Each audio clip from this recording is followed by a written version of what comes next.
is they would skim this off and they would store it for the rest of the year. Wow. And in fact, the gold rush, the Klondike gold rush, would have not been possible had the natives on the West Coast not been trading oolakan grease. So they made a lot of wealth during that time by gathering a lot of oolakan grease and selling it to the gold miners that were trekking inland. And what were they using it for? Well, they had to trek for hundreds of miles to get to the Klondike, to where the gold rush was going on, and they were only able to do it by having these big sacks of this greasy stuff on their back. They would hold enough oolakan grease in a sack that it would keep them alive while they went on this long trek. Were they eating it? What were they doing? Yeah, they had to eat it. It had of course, because it's fat, it's very high in calories. So, and you can live on virtually nothing but fat, and you can survive. If you ate just meat, you would die. That's why if you go far north, where there's virtually no carbohydrate to eat at all, up in the Arctic, the Inuit people up there would not live on the meat from the whale and the seal and the caribou. They would live on the fat. That's why you always hear about the Inuit, which we used to call the Eskimo. We'd hear about them eating the whale blubber. Well, why would they eat the blubber when there was all that meat? Well, because you can't live on the meat. You can only live on mostly fat. If you're eating no carbohydrates, 80% of your calories have to come from fat. Unbelievable. You will end up getting sick. Yeah. Unbelievable. So, go ahead. The ketogenic diet, I mean, what I would say is most people can apply some of the principles that make sense. So you go to a restaurant, and the restaurant wants to keep you happy, so they bring out a bunch of bread. And you eat the bread, and you eat the bread, and then they bring out the meal, and it's just piled with something like rice or pasta. And this is what I'd call the sort of the free calories that they fluff up the meal with that really have no value nutritionally at all. All the white flour products and, potato and that is very little nutrition, but mostly calories.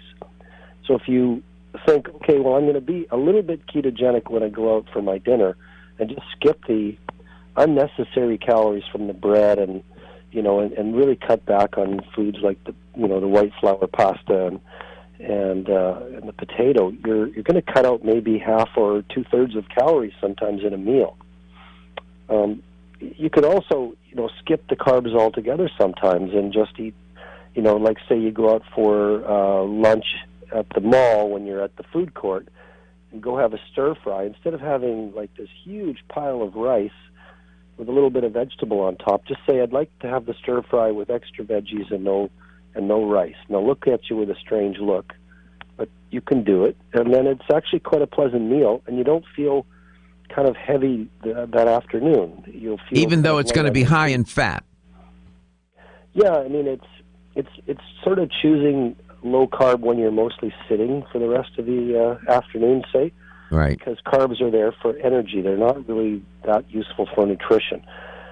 Now, that being said, there's all kinds of carbohydrate-rich foods that have all kinds of important nutrients, like starchy vegetables, squash, sweet potato, and things like that. Yeah. Whole grains, and of course, legumes like beans, peas, lentils. You wouldn't recommend people abolishing those foods, would you?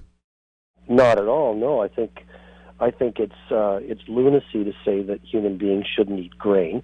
That's total lunacy, as though somehow we should eat like a caveman from 1,000,000 years ago.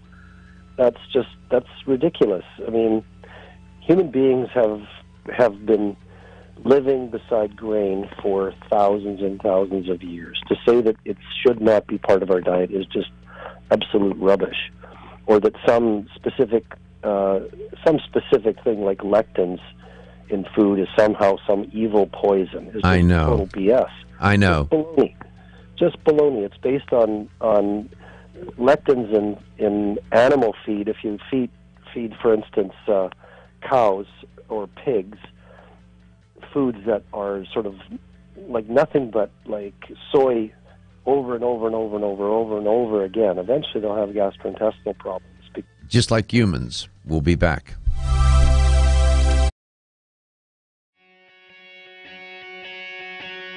Women who are pregnant or planning to have a child have specific nutritional needs. Maintaining optimal nutritional intake is important for mother and baby. Body Vigor's Preferred Prenatal can help mother and baby receive the appropriate building blocks for growth, development, and healthy function. The Preferred Prenatal formula provides essential vitamins and minerals, along with added support ingredients such as folic acid and DHA. Preferred Prenatal also incorporates a bonus herbal blend to help the mom-to-be with the uncomfortable side effects of pregnancy, like nausea, vomiting, mood swings, and uterine health. Support a healthy pregnancy for you and your baby with Preferred Prenatal, exclusively on Amazon.com.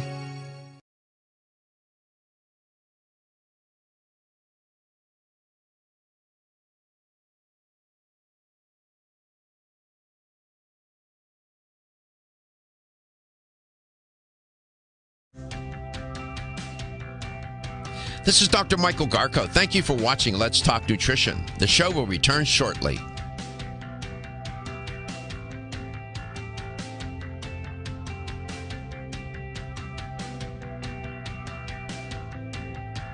This is Dr. Michael Garko. Thank you for watching Let's Talk Nutrition. The show will return shortly.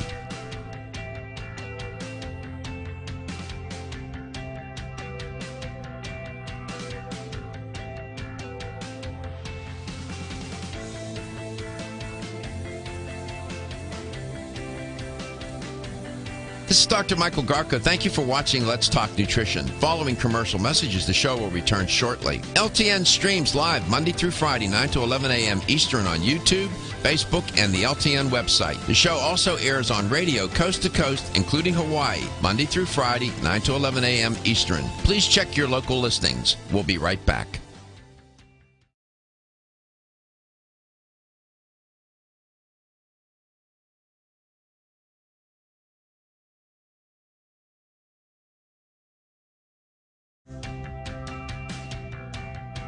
This is Dr. Michael Garko. Thank you for watching Let's Talk Nutrition. The show will return shortly.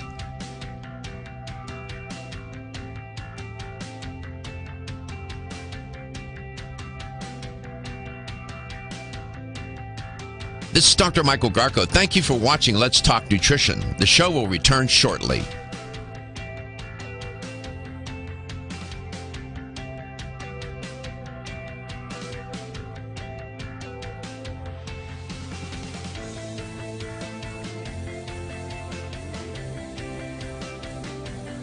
This is Dr. Michael Garko. Thank you for watching Let's Talk Nutrition. Following commercial messages, the show will return shortly. LTN streams live Monday through Friday, 9 to 11 a.m. Eastern on YouTube, Facebook, and the LTN website. The show also airs on radio coast to coast, including Hawaii, Monday through Friday, 9 to 11 a.m. Eastern. Please check your local listings. We'll be right back.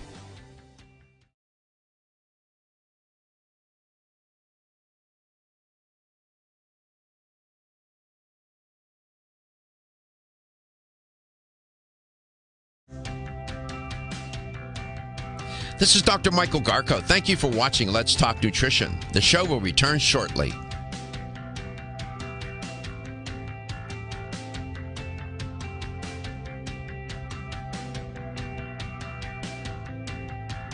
This is Dr. Michael Garko. Thank you for watching Let's Talk Nutrition. The show will return shortly.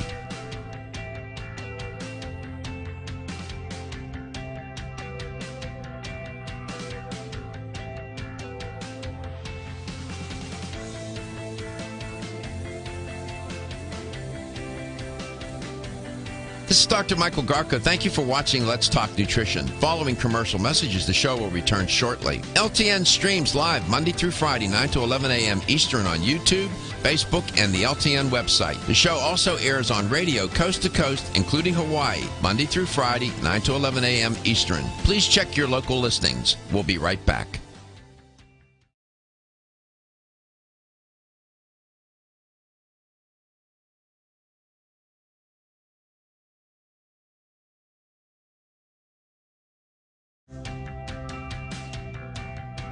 This is Dr. Michael Garko. Thank you for watching Let's Talk Nutrition. The show will return shortly.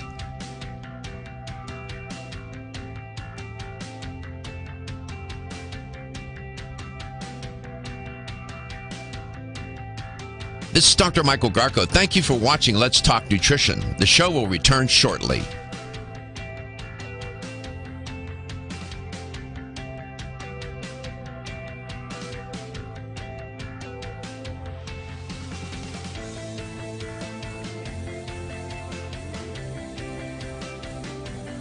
This is Dr. Michael Garka. Thank you for watching Let's Talk Nutrition. Following commercial messages, the show will return shortly. LTN streams live Monday through Friday, 9 to 11 a.m. Eastern on YouTube, Facebook, and the LTN website. The show also airs on radio coast to coast, including Hawaii, Monday through Friday, 9 to 11 a.m.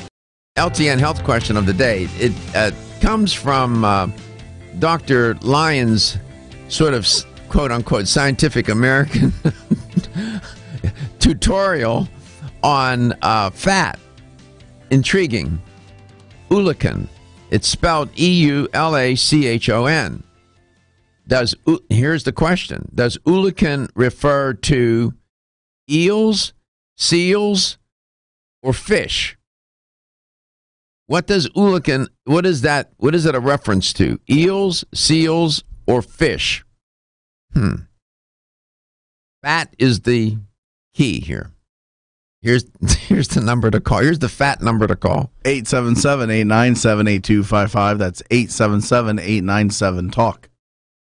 Dr. Lyon, I'm sitting here and I said to Gary, I said, sometimes you do the show and you have a plan in mind, and then there's this emergent quality to human interaction and communication.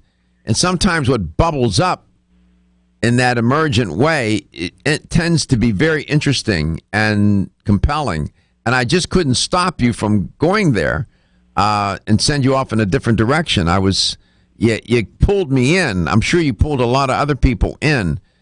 That whole tutorial on fat and how we can live on fat, and that story about, the gold rush, people going into the Klondike and how they relied on the ulacon oil. I find all that intriguing. Maybe I'm bizarre and nuts or something. I don't know, but I find that stuff intriguing. Well, it is interesting because we hear a lot about the paleo diet. Yes. What about People think that, the paleo diet, that as it's presented today on the internet and by popular writers, is nothing to do with paleo whatsoever. Really nothing. I mean, other than once in a while they might include, say, wild-caught salmon or something that might actually be food that was part of a paleo diet in some parts of the world. But the reality is that if you want to be an honest paleo, you want to really eat paleo, you more or less are eating guts and grease. That's what it is. If you look at what did the native people in the far north eat when they killed a caribou, they would kill the caribou, they would cut it open, they would pull out its beating heart, and they would all cut it up and eat it right then and there, blood pouring down their face. Then they would get right in there, they'd open up the stomach and they'd eat the contents. So then they would grab the kidneys and they would eat those, most of it raw. They didn't bother cooking. And that was a lot of, how do you cook when you have no wood? You just eat it raw. So they would eat the guts, then they would take the fat, and they would throw the meat to the dogs, most of it. The protein. So that's the reality of the paleo diet. They would throw most of they'd throw most of the protein to the wolves and the dogs.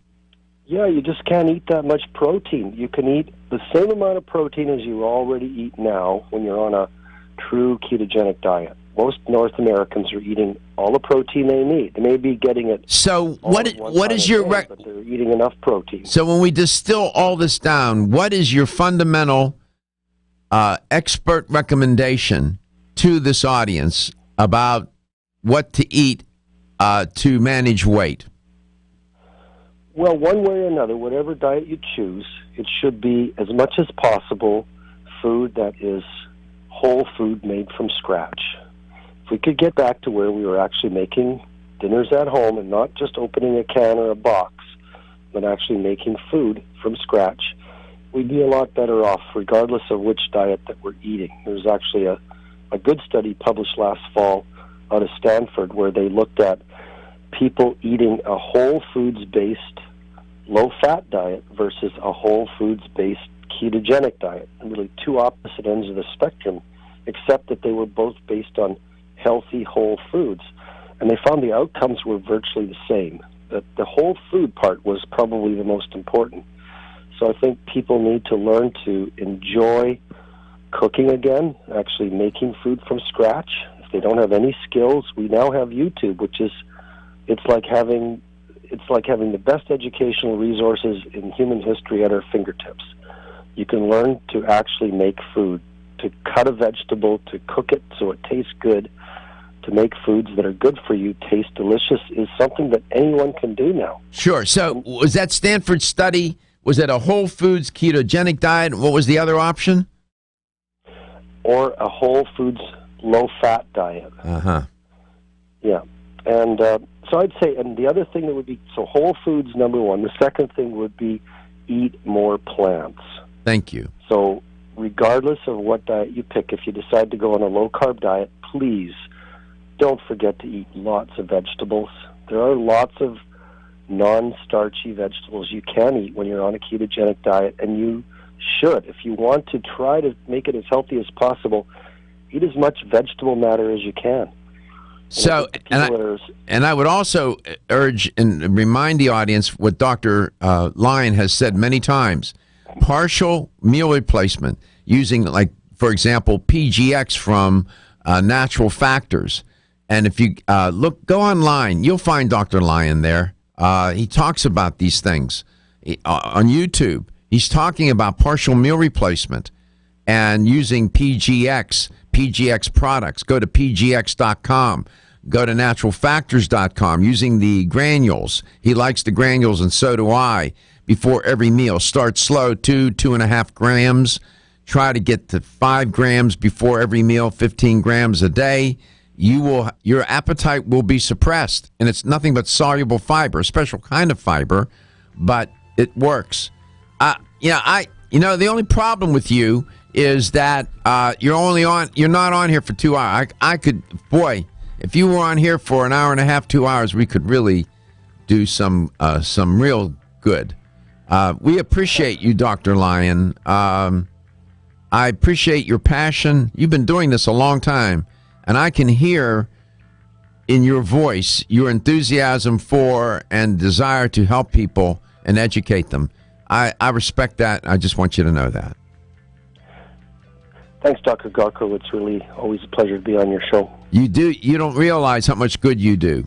Thousands of people watch and listen to this show, and they listen intently, and you're doing so much good. We are grateful to have you as a guest. I don't mean to make you feel uncomfortable by telling you these things, but somebody's got to tell you. Laura Lee, what's the answer? Yes, the answer is fish. Congratulations. Merry Christmas. You won a $25 supplement gift card. Thank you. Merry Christmas to you. Thank you for listening. We appreciate you.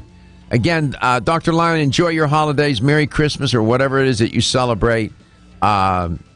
We extend the best of health and wealth to you and your family, and may your holiday be filled with gratitude and love. Your health is your wealth. I'll see you tomorrow.